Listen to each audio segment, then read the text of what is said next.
Foram identificados 14 alvos nos 3 estados da região sul e em São Paulo, e foi deflagrada essa operação simultaneamente em todos esses alvos para apreensão de objetos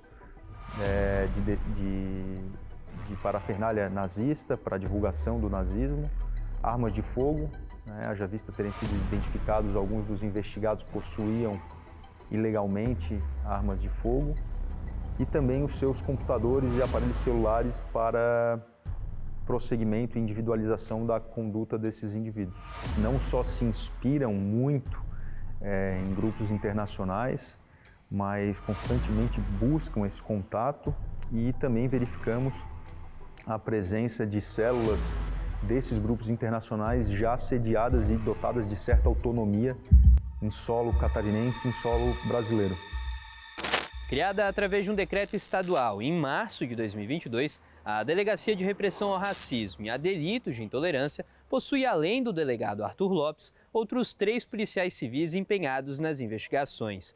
Em pouco mais de um ano, já foram deflagradas 10 operações, entre conjuntas com outros estados e apenas em Santa Catarina.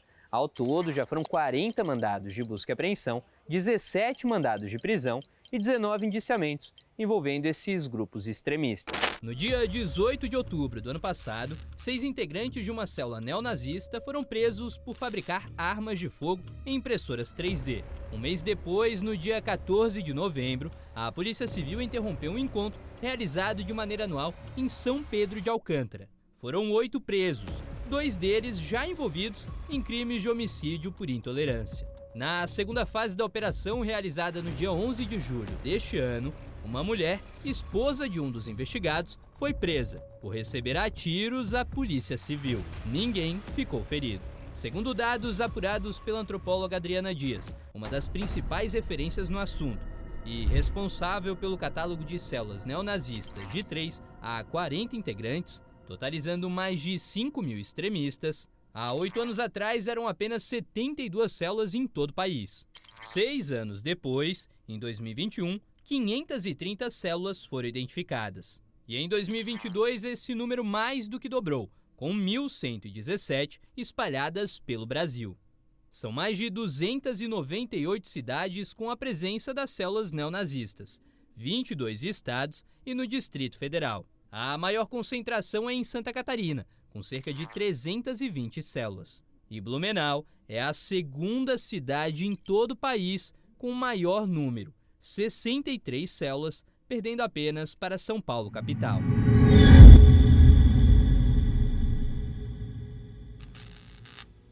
O Sul também era abandonado pelo governo central. A maior parte dos alemães viviam no interior, não falavam a língua nacional, recebiam material didático, isso na década de 30, década de 40, lá da Alemanha, e isso criou uma ideia de que nós somos ligados lá e não aqui. Somado a isso, logo depois que há a nacionalização, há uma certa perseguição aos alemães daqui.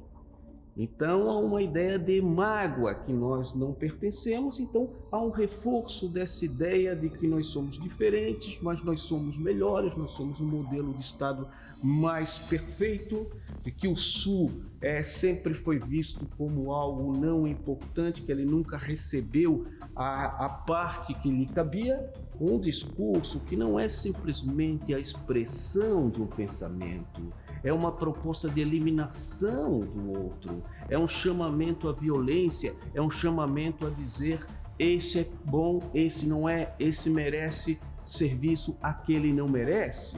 Isso não é um dizer, isso é um fazer. A isso não tem tolerância, isso não é uma liberdade de expressão. Ninguém tem liberdade de expressão para cometer crime.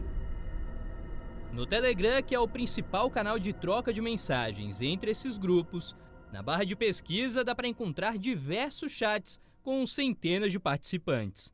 Em um monitoramento feito pelo Núcleo Tech entre os meses de outubro e novembro de 2022, foi possível entrar em 46 canais ativos que disseminavam conteúdos antissemitas, racistas, misóginos, com apologia ao nazismo e incentivo a atentados em escolas. As redes sociais, elas são permissivas para a disseminação desse tipo de conteúdo de ódio? Bom, o Telegram é um aplicativo que colocou mais resistências em relação ao controle estatal dos seus próprios conteúdos. O Rodolfo é professor do curso de Direito na Universidade Federal de Minas Gerais. Ele é autor de livros sobre a liberdade de expressão dentro das plataformas virtuais e como as redes sociais respondem a estes conteúdos.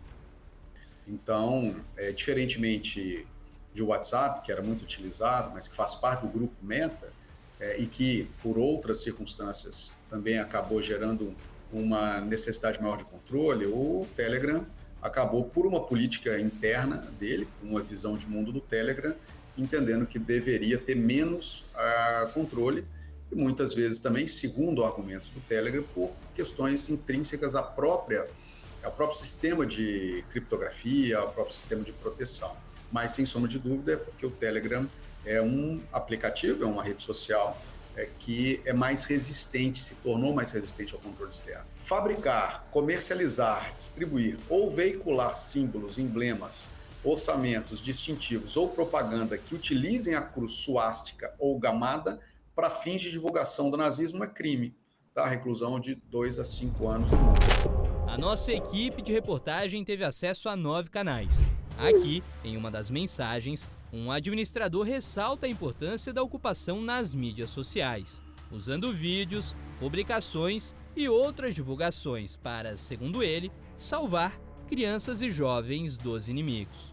São diversas imagens exaltando as simbologias nazistas. Nesta mensagem, um alerta, entre aspas, os policiais estão loucos para nos caçarem, eles e os agentes do Estado. Por isso, é recomendado que você utilize uma máscara de P e um número falso quando for fazer a sua conta. Fecha aspas. Nesta outra mensagem, um membro comemora o aniversário de Adolf Hitler, comparando o líder do partido nazista com Jesus e alegando que o ditador foi o segundo grande salvador da humanidade que veio a este mundo.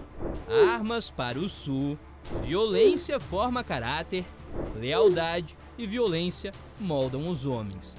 São algumas das palavras impressas no ideário neonazista, que são usadas como lema para justificar a agressividade dos membros.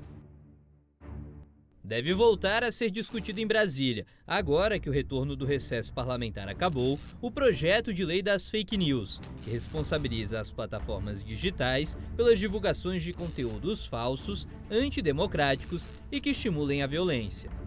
O Marco Civil da Internet, criado em 2014, teve audiências públicas abertas em março deste ano pelo STF para discutir a revisão e atualização das leis. Mais de 90% desses ataques possuem influência de informações, de troca de conteúdo nos mesmos meios virtuais que esses grupos neonazistas atuam. A maior parte das pessoas diz, não, isso é só uma ideia, é só um grupo conversando coisas, né, coisa de adolescente, mas não é. A história prova que se tem uma ideologia, né, que causou desgraça na humanidade, foi essa.